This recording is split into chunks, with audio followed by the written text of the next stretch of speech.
नमस्कार विद्वान साथियों, आज हमें भारतीय संविधान के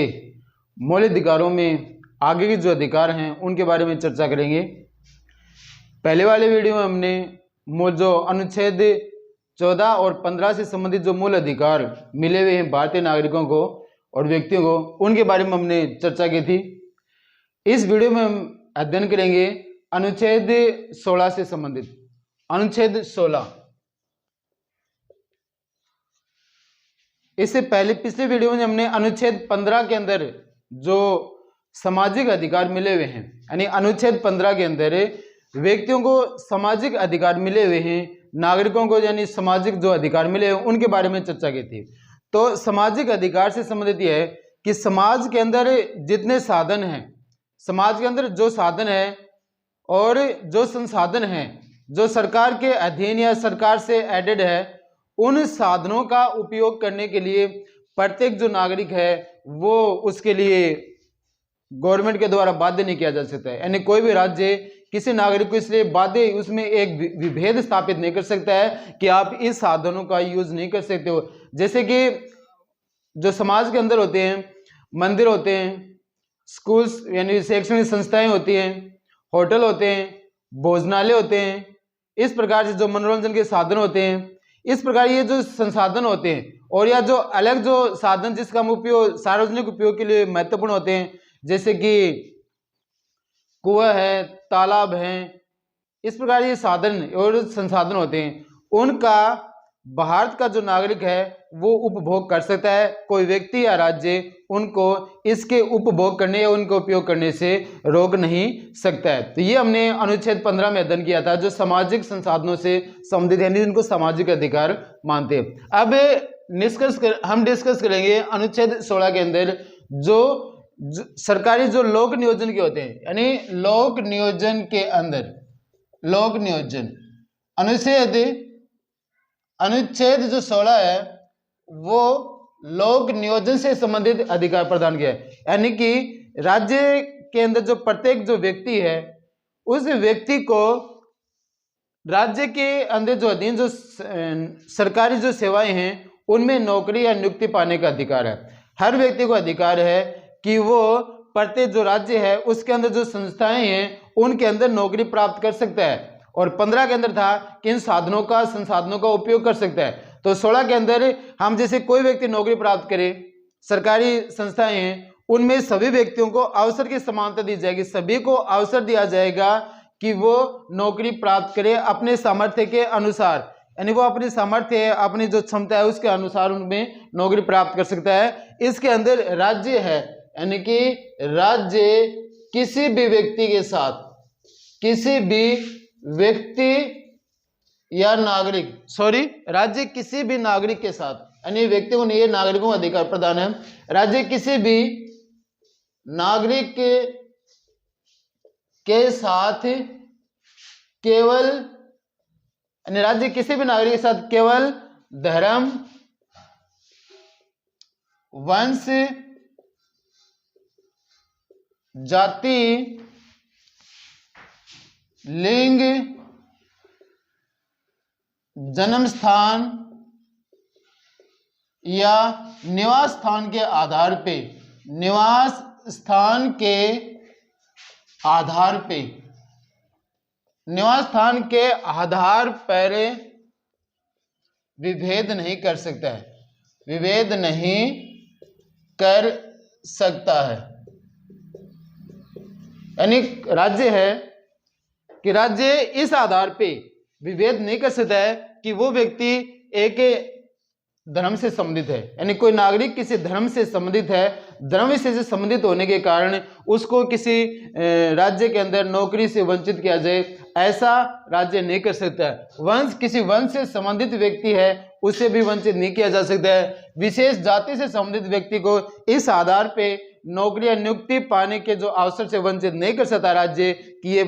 फलान जाति से संबंधित है और इसको इस जगह नौकरी नहीं दी जा सकती है। लिंग, यानी कि महिला या पुरुष है, इस आधार पे भी हमें यानी राज्य है वो विभेद नहीं कर सकता है। जन्म स्थान के आधार पे व्यक्ति किसी भी राज्य में पैदा हुआ, भारतीय जो भौगोलिक क्षेत्र है उसके अंदर जो व्यक्ति कहीं भी पैदा हो, उसको इस आधार पे यानी कि ये अवसर की समानता से वंचित नहीं कर सकता राज्य कि आप उस राज्य में पैदा हुए हैं, उस क्षेत्र में पैदा हुए हैं, इसलिए आपको राज्य के अंदर जो नौकरियां हैं, जो नियुक्तियां हैं सरकारी, उसके अंदर आपको अवसर प्रदान नहीं करनिया दिया जाएगा, यानी आपको अवसरों से वंचित कर दिया जाएगा, तो ये राज्य नहीं कर सकता है। निवास स्थान के आधार पे भी राज्य भेद नहीं कर सकता है। पीछे हमने अनुच्छेद जो 15 था, अनुच्छेद 15 के अंदर हमने देखा था कि धर्म वंश, उसके अंदर था धर्म वंश जाति लिंग और जन्म स्थान। अनुच्छेद 15 के अंदर जो सामाजिक समानता से संबंधित है उसके अंदर इन्हें का जिक्र किया गया था, इन पांचों का। लेकिन अनुच्छेद 16 में एक नई बात जोड़ दी गई, निवास स्थान के आधार पे। तो अनुच्छेद 16 के अंदर ये बात नहीं जोड़ दी गई है कि निवास स्थान के आधार पे राज्य जो है वो किसी भी नागरिक के साथ विभेद नहीं कर सकता है। इस आधार पे भेद नहीं कर सकता है कि ये व्यक्ति हरियाणा में पैदा हुआ है तो इसको राजस्थान के अंदर नौकरी जो है उसे वंचित कर दिया जाए, या ये व्यक्ति तमिलनाडु में पैदा हुआ है तो इसको यानी कि हरियाणा के अंदर जो अवसर है, जो नौकरी है, उसे वंचित कर दिया जाए। निवास स्थान के आधार पर किसी भी प्रकार का विभेद स्थापित नहीं किया जाएगा। विभेद के लिए हमने डिस्कस किया था, इसमें विभेद शब्द आया हुआ है। अनुच्छेद 15 में भी विभेद शब्द था और अनुच्छेद 16 में भी विभेद है। विभेद का मतलब आप किसी भी व्यक्ति के साथ, किसी भी नागरिक के साथ इस आधार पे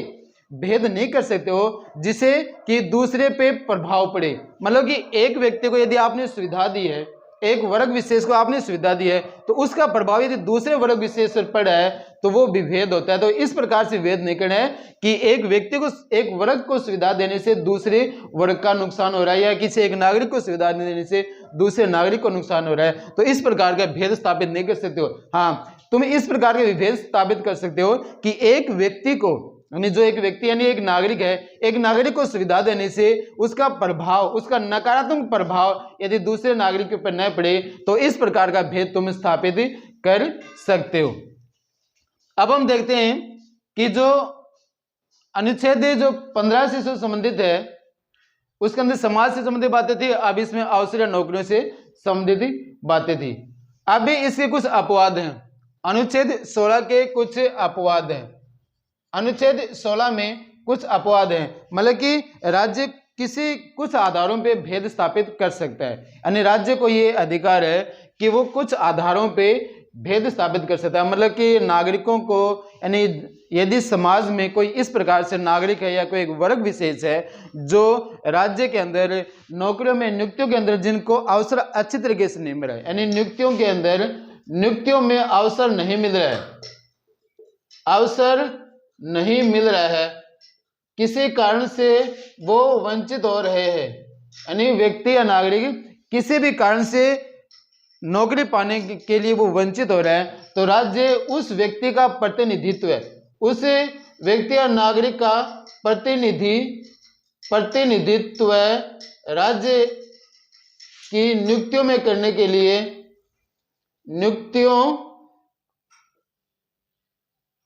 नियुक्तियों में करने के लिए नियम बना सकता है, नियम बना सकता है। यानी कि इस प्रकार से कोई भी नियम है वो राज्य बना सकता है जिसे एक वंचित वर्ग है, यानी एक ऐसा वर्ग है जो किसी भी असामान्य परिस्थितियों की वजह से वो राज्य के अंदर अपना प्रतिनिधित्व देने में असफल हो रहा है किसी कारण से, तो उसके लिए विशेष रूप से आरक्षण की जो व्यवस्था है या कोई विशेष सुविधाएं राज्य प्रदान कर सकता है। तो मतलब कि अनुच्छेद 16 के अंदर आरक्षण जो सिस्टम है, आरक्षण यानी विशेष सुविधा जो सिस्टम है वो राज्य दे सकते हैं। अब ये आरक्षण अनेक प्रकार से हो सकते हैं, जैसे कि राज्य है वो अनुच्छेद 16 के अंदर, अनुच्छेद 16(1) के अंदर ऐसा निवास की शर्त स्थापित कर सकता है। निवास की शर्त मतलब कि जो अनुच्छेद 16(1) में राज्य ये शर्त लगा सकता है निवास के आधार पे, मतलब कि जैसे कोई ऐसा स्टेट है, उस राज्य के अंदर कोई ऐसी नियुक्ति है, कोई नौकरी है जिसका प्रतिनिधि उस राज्य से संबंधित लोगों को होना चाहिए, यानी राज्य को ये लग रहा है कि इस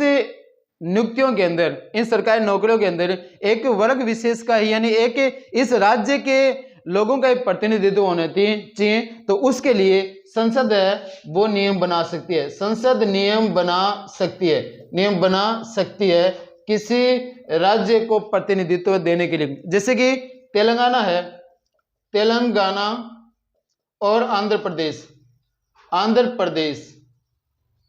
तेलंगाना और आंध्र प्रदेश में इस प्रकार के नियम हैं कि वहां की कुछ जो सरकारी नौकरियां हैं उसके अंदर तेलंगाना और आंध्र प्रदेश के लोगों को ही लिया जाता है। तो ये सभी के लिए नहीं, ले कुछ एक अपवादित को ऐसी असामान्य स्थिति हो जाए और संसद को ये लगे कि भी इस राज्य के अंदर यहाँ के लोगों का ही प्रतिनिधित्व होना चाहिए, जिससे कि उस राज्य के अंदर जो लोग हैं उनका थोड़ा विकास हो सके और उसका दूसरों के ऊपर कोई नकारात्मक प्रभाव न पड़े। तो इस प्रकार से संसद ये नियम बना सकती है। अनुच्छेद जो 16(1) के तहत ये समानता के किसी भी प्रकार के अधिकार का कोई भी उल्लंघन नहीं माना जा सकता है। उसके बाद में जो आगे संसद है वो नियम और कानून बना सकती है कि जैसे किसी राज्य के अंदर कोई एक विशेष वर्ग है या कोई विशेष जाति है जो अपना प्रतिनिधित्व सही तरीके से नहीं दे रहा है उस राज्य के अंदर, यानी नौकरियों में उनका प्रतिनिधित्व बहुत कम है, बहुत कम उस वर्ग से लोग नौकरी लग रहे हैं, तो राज्य है उनके लिए एक एक कानून बना सकता है और कानून के अधीन उनको आरक्षण की व्यवस्था कर सकता है और आरक्षण देकर के उनका उस वर्ग का प्रतिनिधित्व स्थापित कर सकता है। उसके बाद में यदि हम देखें तो जैसे कि पिछड़ा वर्ग है, एससी और एसटी से संबंधित है, यानी अनुच्छेद 16 के अंदर, अनुच्छेद 16(4) के अंदर ये है आरक्षण वर्ग का, आरक्षण वर्ग का कोई वर्ग है उसको आरक्षण दिया जा सकता है अनुच्छेद 16(4) में, यदि राज्य को ये लगे कि इस वर्ग का राज्य के सरकारी नौकरियों के अंदर प्रतिनिधित्व है वो पर्याप्त नहीं है या प्रतिनिधित्व है ही नहीं, तो उस वर्ग को प्रतिनिधित्व देने के लिए आरक्षण की व्यवस्था की जा सकती है। और अनुच्छेद 16 जो अनुच्छेद 16(4) के अंदर ये व्यवस्था की गई है कि जो एससी एसटी से संबंधित जो लोग हैं उनको पदोन्नति में आरक्षण, यानी पदोन्नति में जो आरक्षण की जो व्यवस्था है, आरक्षण अनुसूचित जाति और जनजाति, यानी अनुसूचित जाति और जनजाति को जो पदोन्नति के जो अंदर आरक्षण मिल रहा है मिलता है, वो जो व्यवस्था है वो अनुच्छेद 16(4) के में, अनुच्छेद 16(4) के अंदर ये व्यवस्था है कि किसी भी अनुसूचित जाति और जनजाति है यदि उनका किसी उच्च सरकारी जो नौकरी है उसमें प्रतिनिधित्व नहीं है, यानी कि उनका प्रमोशन है जो अच्छे तरीके से हो नहीं रहा है जिस आधार पे होना चाहिए उनके प्रतिशत के आधार पे, तो राज्य उनके लिए नियम बना सकता है और ये नियम अनुच्छेद 4 के अंदर है। अब उसके बाद में अनुच्छेद 16 है,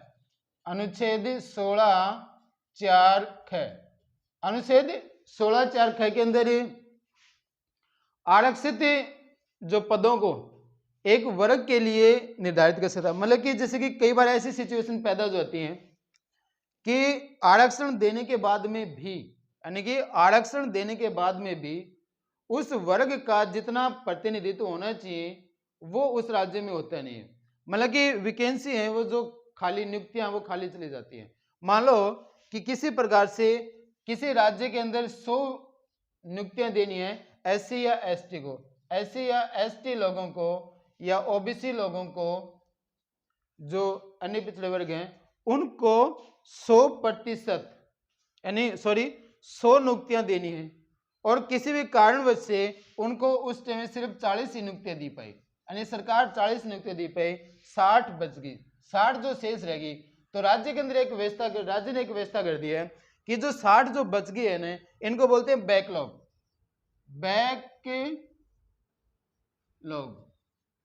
ये बैकलॉग की नियुक्ति होगी। बैकलॉग मतलब कि इसमें 40 ही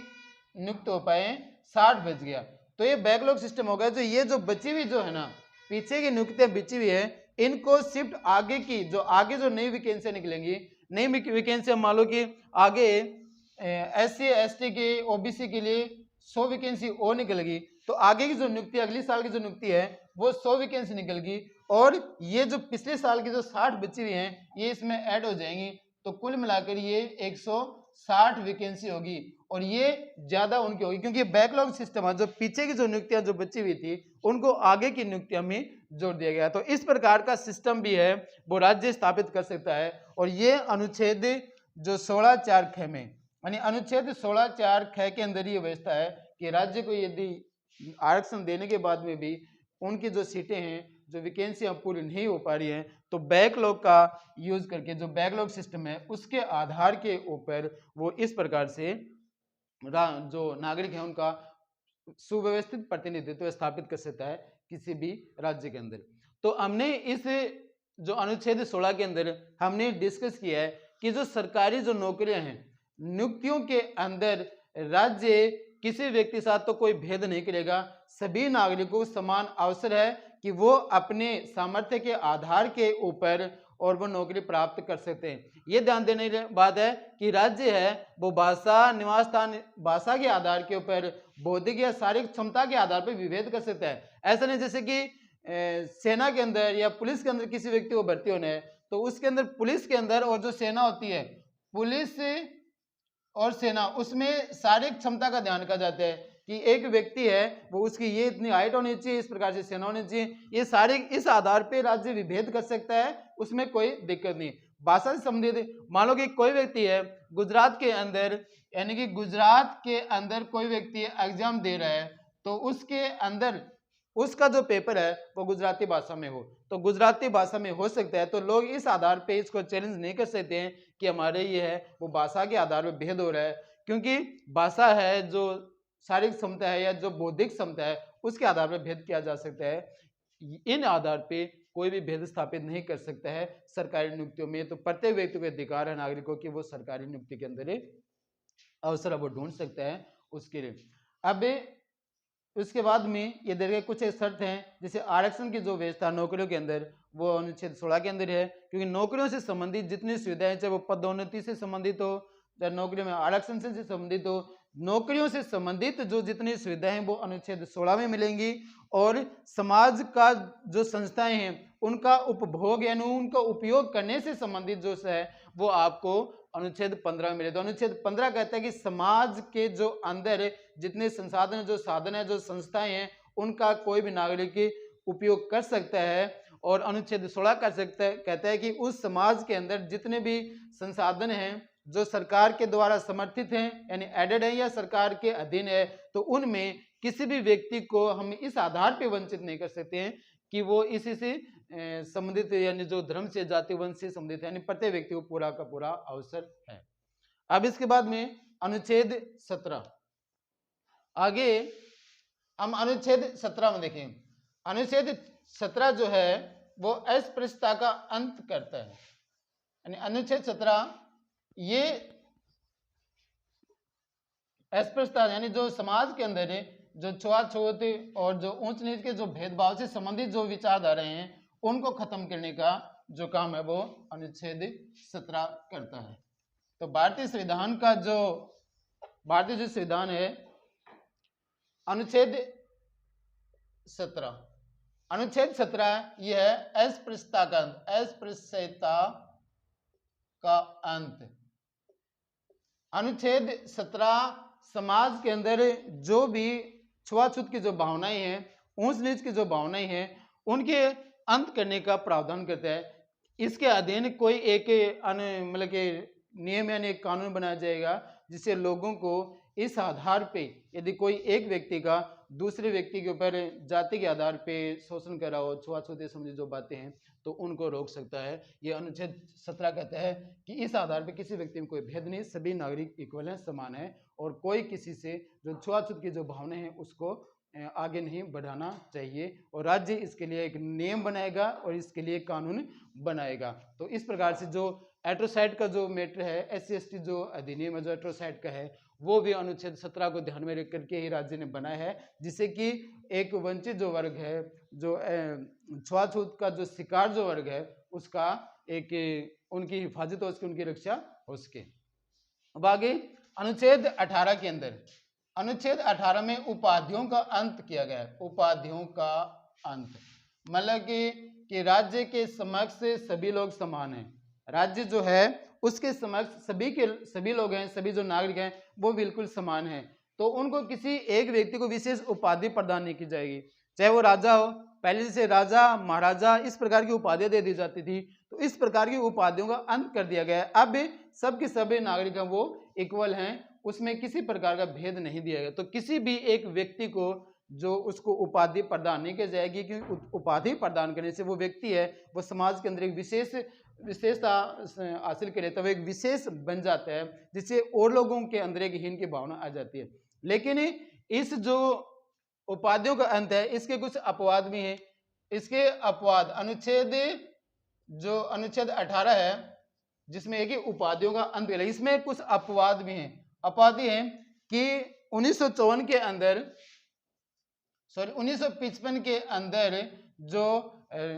सरकार ने 1955 में सरकार ने एक व्यवस्था की थी कि व्यक्ति जो अपने क्षेत्र में, चाहे वो बौद्धिक क्षेत्र है, चाहे वो सांस्कृतिक क्षेत्र है, साहित्य के क्षेत्र में, यानी ये समाज कल्याण से संबंधित क्षेत्र में यदि बहुत बेहतर काम करेगा, जो पूरे देश के लोग जिन पे नाज होगा, जिनके ऊपर मतलब पूरे देश के अंदर एक उदाहरण स्थापित होगा, तो इस प्रकार के लोगों को हम हैं वो उपाधियां प्रदान करेंगे। और उसमें हम कर सकते हैं पद्म भूषण, पद्म विभूषण, ये जो इस प्रकार की जो उपाधियां हैं,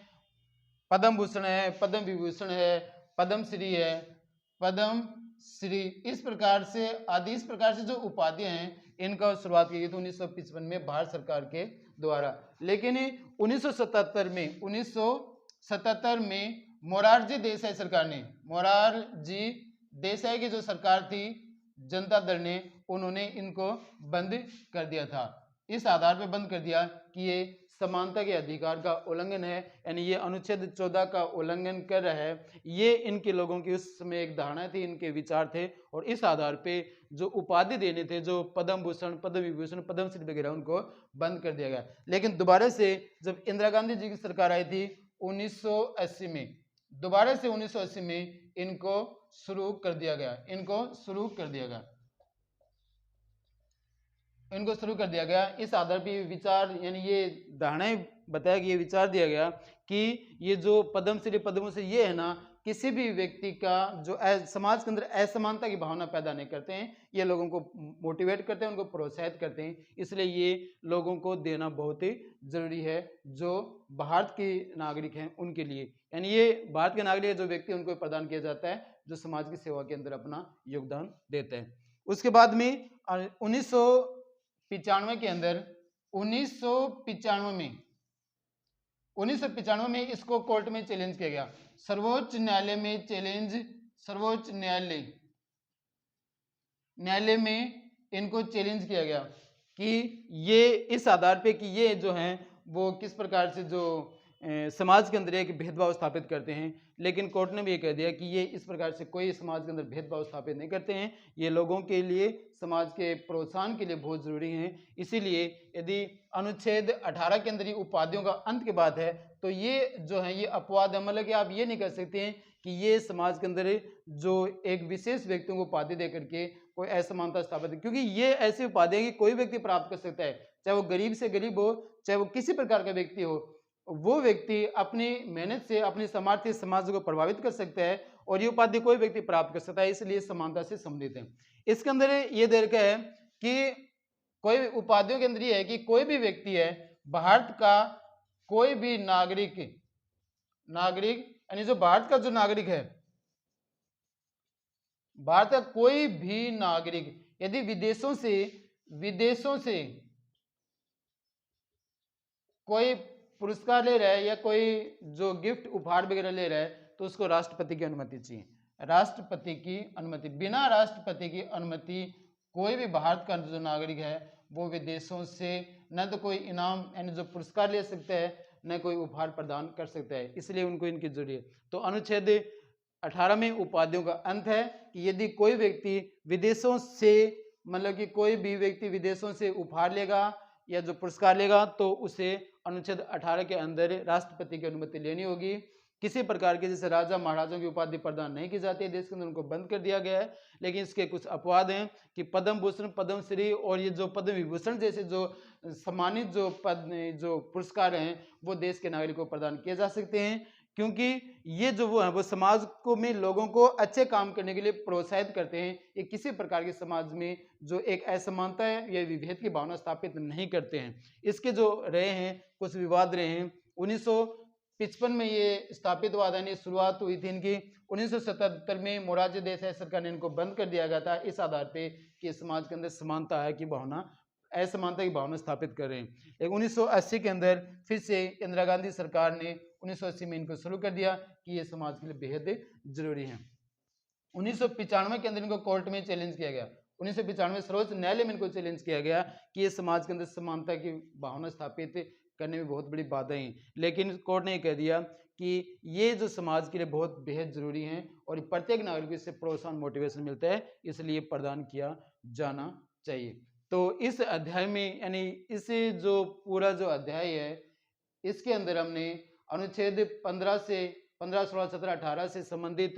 जो समानता के जो अधिकार हैं उनका हमने पूरा डिस्कस किया। और आगे के जो अध्याय में हम स्वतंत्रता के अधिकार से संबंधित वर्णन करें, यानी उनका डिस्कस करेंगे, उन पे वार्तालाप करेंगे। तो विद्वान साथियों, आप सभी